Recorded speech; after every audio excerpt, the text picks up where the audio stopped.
आज बढ़ेंगे प्रश्नावली 1.2 का क्वेश्चन नंबर 3। तो 1 से 2 कंप्लीट हो गए। तीसरा क्वेश्चन क्या है कि अभाज्य गुणनखंड विधि द्वारा एलसीएम व एचसीएफ ज्ञात कीजिए। तो कौन सी विधि से? अभाज्य गुणनखंड विधि से। अभाज्य गुणनखंड का मतलब क्या है कि इनके गुणनखंड करने वो सारे अभाज्य संख्या होनी चाहिए। जैसे 15 है या जैसे 16 है, मैं मान लू तो 16 को मैं क्या लिख सकता हूँ? 2 गुणा 8 भी लिख सकता हूँ। इसको 4 गुणा 4 भी लिख सकता हूँ। पर इसमें 8 क्या है? अभाज्य नहीं है, भाज्य। 4 भी क्या है? भाज्य। तो 16 का अभाज्य क्या होगा? 16 का अभाज्य होगा 2 गुणा 2 गुणा 2 गुणा 2। ये सारी क्या है? अभाज्य है। तो अभाज्य गुणनखंड विधि द्वारा इनके एलसीएम और एचसीएफ करना है। कैसे करना है? जैसे दूसरे क्वेश्चन थे ठीक वैसे ही करना है। अगर तुम सीधे 15 के अभाज्य गुणनखंड लिख सकते हो, जैसे 16 का होता है 2 गुणा 2 गुणा 2 गुणा 2, तो सीधा लिख सकते हो। और दूसरा तरीका जैसे एलसीएम निकालते हैं वैसे निकाल सकते हो। ऐसे निकालने के लिए गुणनखंड विधि भाग वाली विधि करते हैं। तो या तो भाग विधि से या डायरेक्ट अगर कोई से गुणनखंड लिख सकते हो तो डायरेक्ट लिख लो। मैं दोनों बता दूंगा एक क्वेश्चन में, बाकी एक एक कर लेंगे। ठीक है। तो पहला क्वेश्चन 15। जैसे 15 के डायरेक्ट क्या होता है? 15 के अभाज्य गुणनखंड होता है 3 गुणा 5। 12 के 12 मतलब 2 का भाग जाएगा तो 2 कितने बार? 6 बार। तो 2 गुणा 2 गुणा 3 हो गए। 2 इंटू 2 4, 4 इंटू 3 12, 3 इंटू 5 15 और 21। 21 के कितना होता है? 21 में 3 का जाएगा और 7 का। 3 इंटू 7 21। मतलब इनको गुणा करने पर ये आने चाहिए। यही होता है अभाज्य गुणनखंड। तो अगर डायरेक्ट कर सकते हो तो मैंने डायरेक्ट अभाज्य गुणनखंड लिख लिए। अब एचसीएफ क्या होता है? सार्व गुणनखंड, मतलब जो सभी में कॉमन है। यहाँ 3 है, यहाँ 3 है, यहाँ पे भी 3 है, तो एक तो हो गया 3। 2 यहाँ है, यहाँ नहीं है। 5 यहाँ पर, यहाँ नहीं है। 7 यहाँ नहीं। अगर 2 में भी है ना तो भी नहीं, तीनों में होना चाहिए। तो इसका एचसीएफ क्या होगा? एचसीएफ होगा इसका 3। अब एलसीएम, एलसीएम क्या है कि अधिक से अधिक होना चाहिए। यहाँ 3 एक बार है, यहाँ पे भी एक बार है, यहाँ पे भी एक बार, मतलब एक तो हो गया 3। यहाँ 5 एक बार है, मतलब 1 5। फिर 2 यहाँ 2 बार है और कहीं नहीं है तो 2 2 हो गए। 2 गुणा 2 और 1 7। यही बताया था। क्योंकि एचसीएफ में क्या करता है? एचसीएफ का मतलब होता है हाईएस्ट कॉमन फैक्टर, मतलब अधिक से अधिक कितने कॉमन आ सकते हैं वो कॉमन होने चाहिए। और ये क्या होता है? Lowest common multiple. इसका मतलब क्या है कि कोई भी संख्या है ना जो कितनी बार आ सकती है वो लिखने। जैसे एचसीएफ में क्या है कि अधिक से अधिक कितनी बार है वो लेना है। और एलसीएम में भाई कम से कम इसमें 2 बार था, इसमें नहीं है तो क्या है? इसमें कम से कम 2 बार है तो सारी लेनी है। इसका एलसीएम कितना हो गया? 3 इंटू 5 15, 15 इंटू 2 30, 30 इंटू 2 60, 60 इंटू 7 42, यानी 420। तो इसका एलसीएम क्या हो गया? एलसीएम हो गया 400। तो एक तो डायरेक्ट तरीका, अगर तुम्हें इसके इन सब के सारे अभाज्य गुणनखंड पता है तो डायरेक्ट लिख सकते हो। और अगर अभाज्य गुणनखंड नहीं पता है तो वैसे ही भाग देके, और भाग कैसे देना है? पहले 2 का नहीं जाए तो 3 का, 3 का नहीं जाए तो 4 का नहीं देना, क्योंकि 4 अगर 2 का जाएगा 4 का जाएगा ही। तो 3 के बाद सीधा 5 का, 5 के बाद 7 का, 7 के बाद 11 का, ऐसे भाग देना है। तो ठीक है, डायरेक्ट तो मैंने करके बता दिया। एचसीएफ 3 है, एलसीएम 420। अब भाग विधि से करेंगे तो भी आंसर तो यही आने वाले, चेंज नहीं होंगे। ठीक है। अब 15, तो सबसे पहले मैं क्या लिखूं? 15 के लिए 15 में कितनी बार जाएगा? 2 का जाएगा नहीं, क्योंकि क्या अंक क्या है? विषम है।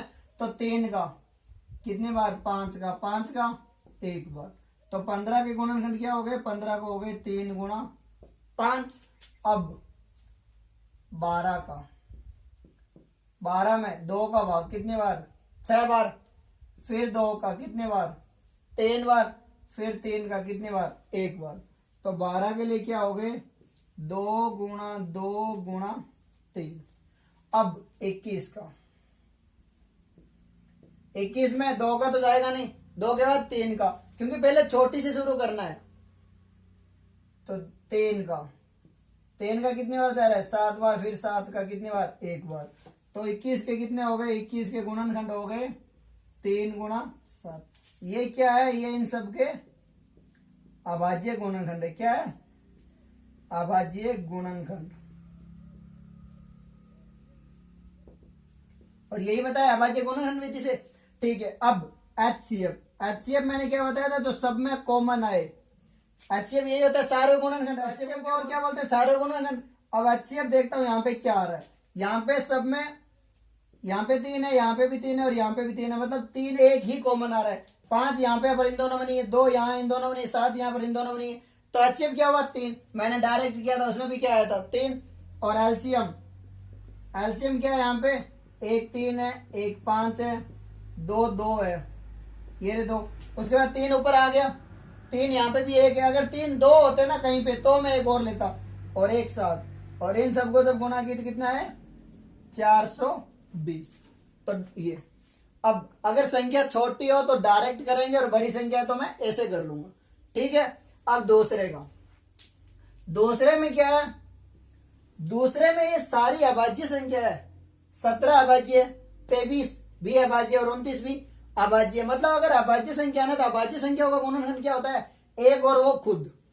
तो 17 का क्या होगा, 17 को मैं लिख सकता हूं 1 गुणा 17 23, 23 का 1 गुणा 23 और 29 का क्या होगा 1 गुणा 29।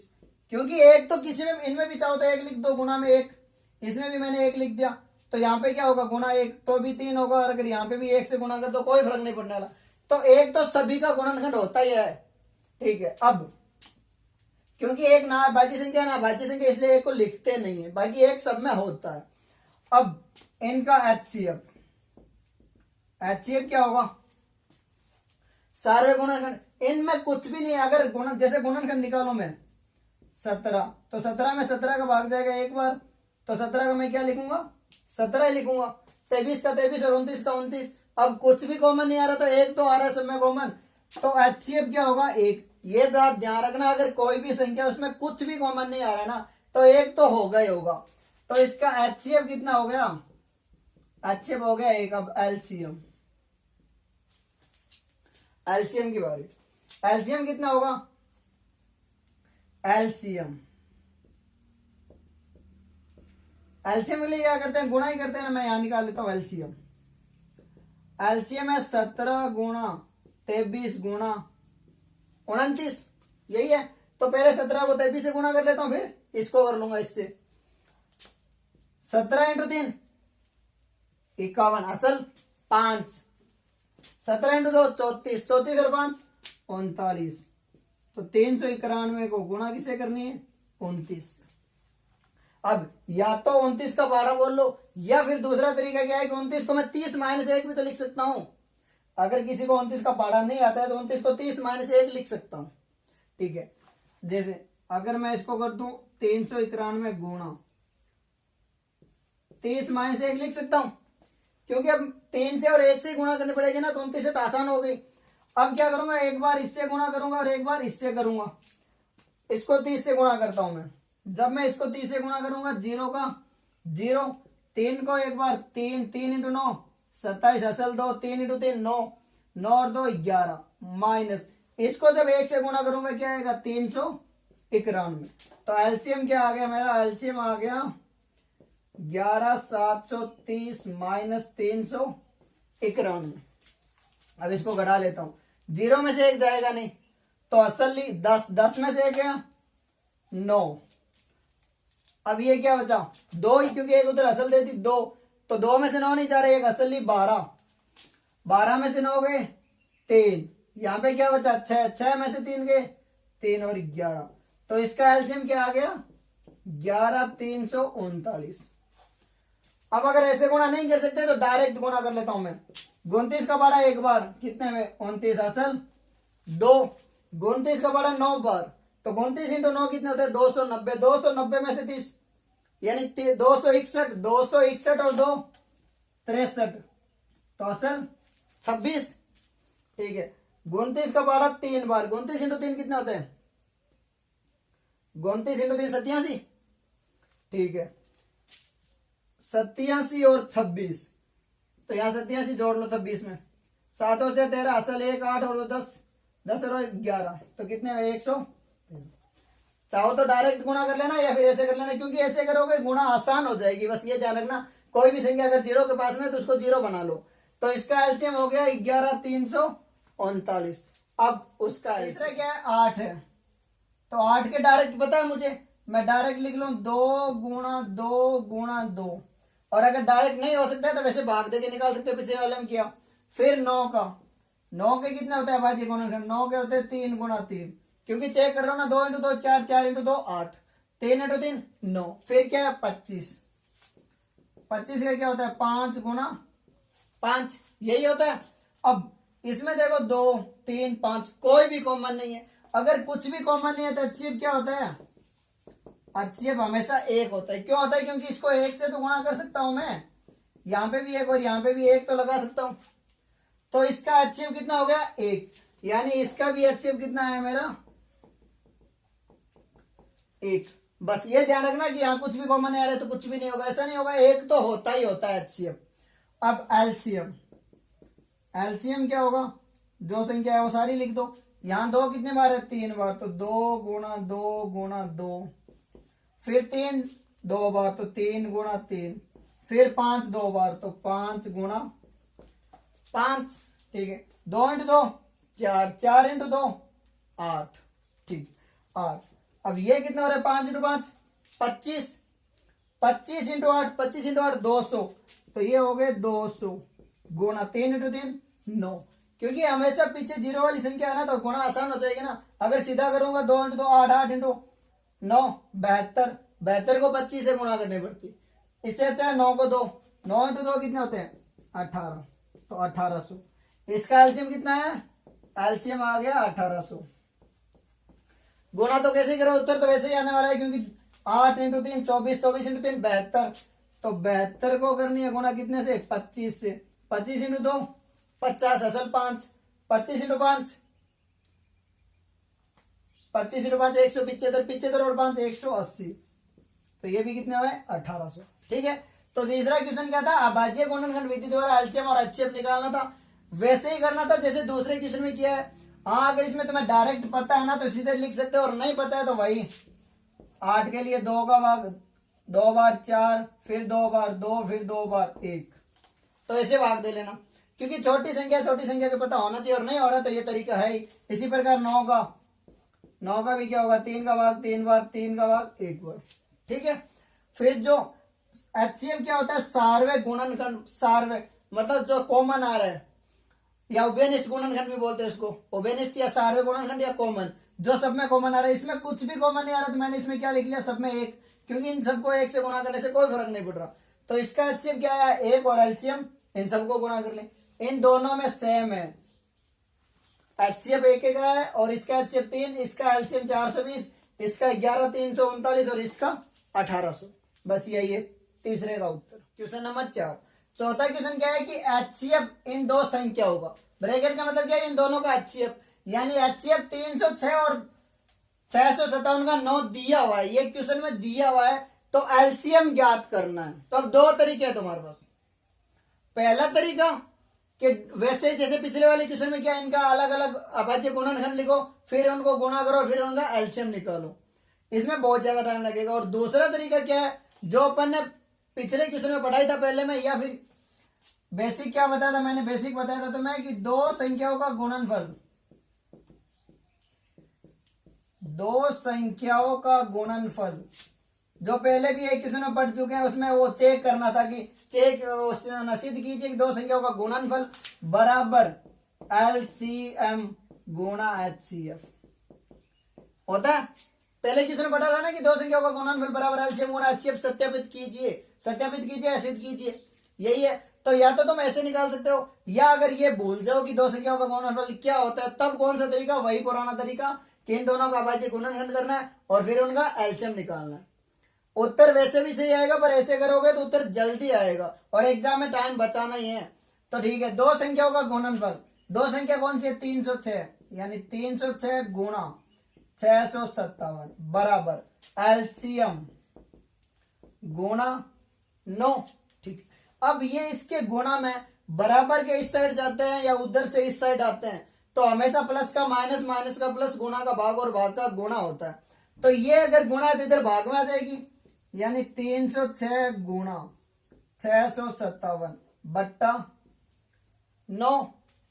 ठीक है, अब देखते हैं 9 का भाग। 9 का भाग किसमें जाता है, उस संख्या में जाता है जिसके अंकों को जोड़ने पर उसमें 9 का भाग जाना चाहिए, यही है 9 का भाग।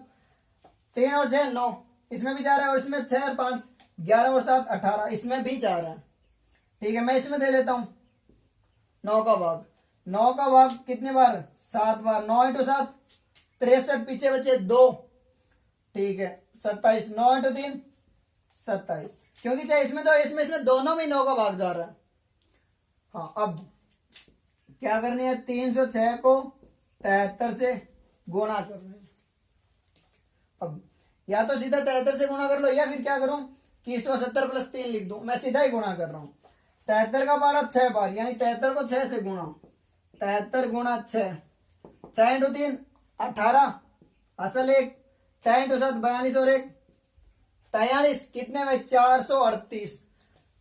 अब देखो दो फायदे इसमें, क्योंकि ये 6 है फिर 0 है, तो 0 में गुणा करने नहीं पड़ेगी। और 3 जो ये आ रहा है उसका आधा ही होगा ना 3, क्योंकि 73 का बड़ा 3 बार बोलो या फिर 6 बार बोलो।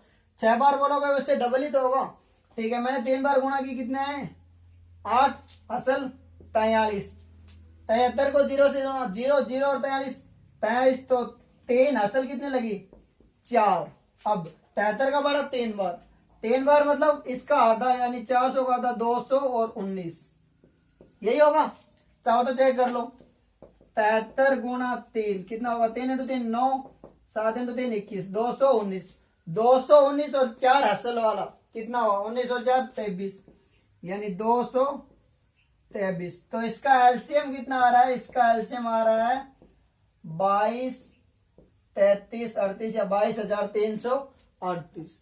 तो देख लो इस क्वेश्चन में एचसीएफ दिया। अगर हाँ इसमें एलसीएम दिया होता और एचसीएफ पूछता तो भी यही तरीका एक भाग में आ जाता और वो एचसीएफ आ जाता। तो ध्यान रखना है कि दो संख्याओं का गुणनफल हमेशा क्या होता है? एलसीएम गुणा एचसीएफ होता है। पहले भी पढ़ा चुका मैं ये बात। तो बस ये बेसिक अगर पता है तो डायरेक्ट निकालोगे। अगर ये भूल जाते हो एग्जाम में तो वही पुराना तरीका, क्या करना है? पहले 306 के अभाज्य गुणनखंड, फिर 657 के निकालने, फिर उनका एलसीएम। उसमें टाइम बहुत ज्यादा लगेगा और इसमें टाइम कम लग रहा है, बस इतना ही फर्क है। तो इसका एलसीएम आ गया 22,338। हाँ, अगर इसका एलसीएम दिया होता और अगर एचसीएफ पूछता तो यहाँ पे बस 9 की जगह मैं क्या करता? 22,338 लिख देता, एलसीएम की जगह एचसीएफ लिख देता, फिर उसको बट्टा में भेज देता और भाग दे देता।